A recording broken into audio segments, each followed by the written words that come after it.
Good afternoon, Mark Sudduth, HurricaneTrack.com here with your Hurricane and Hurricane HD video blog from Monday the 19th of November 2012.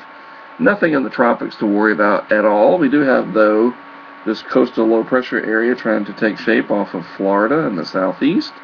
And a secondary low, more energy up here near the mid-Atlantic states, but everything's far enough offshore.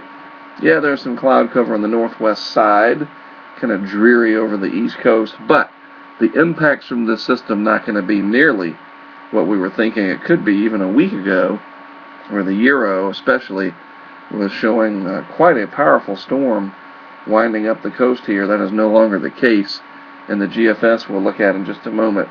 Still going to be some problems, which I'll talk about, but this energy is going to be more out to sea over here than really going up the coast and piling up the water and bringing any snows to the inland areas. It's just not going to happen this time around, and considering the week that we're in, Thanksgiving week, that is great news for sure. So looking at the GFS, this is valid tomorrow morning.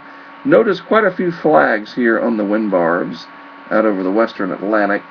Strong northeast to north winds are going to pile up the water across this region along the immediate coastline. So the vulnerable areas of the Outer Banks, especially of North Carolina, up through parts of New Jersey and even New England, but I think the main problem is going to be North Carolina's Outer Banks along Highway 12, up along the Virginia-Dare Trail, the northern Outer Banks.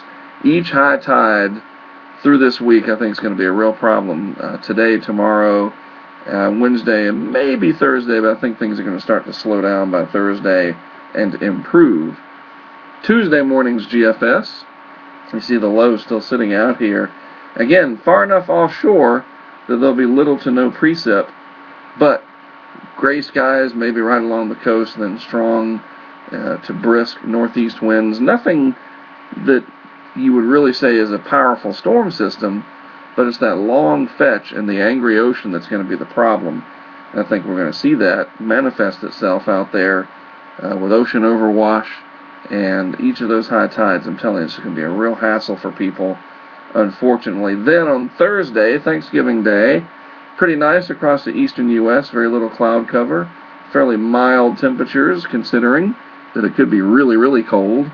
Then the storm system's still pretty well offshore, but those strong north to northeast winds, again, I can't emphasize it enough, really going to churn up the ocean, create some pretty big waves offshore. That energy will translate into breaking waves along the coast, and that's going to be a hassle. No way around it. People need to be ready for it. Nothing you can really do to stop it, obviously, but anything you can do to mitigate further damage, now's the time. Friday, when everybody's hitting the shopping centers and boosting our economy for Christmas presents, I guess, you see the storm system out here, kind of nice S shape to it, but non-tropical. It will look interesting on satellite picture, I'm sure, but luckily far enough offshore, at least. I mean, imagine if this low was sitting right up here, right off of Long Island, and you had all that wind and precip that far back to the north and west. It'd be awful, especially the day after Thanksgiving. It would really hamper travel. It would make people heading out to shop a real nightmare, but instead it's not going to be bad at all. Then on Saturday, the low starts to move on out, and conditions across the lower 48, not too bad at all. So a very good travel week ahead. Anybody flying this week from Orlando to Atlanta, up to Raleigh-Durham, Charlotte, Washington, up to Philly, Newark, LaGuardia, JFK, Boston's Logan Airport, no problems at all that I can see. So very good flying weather.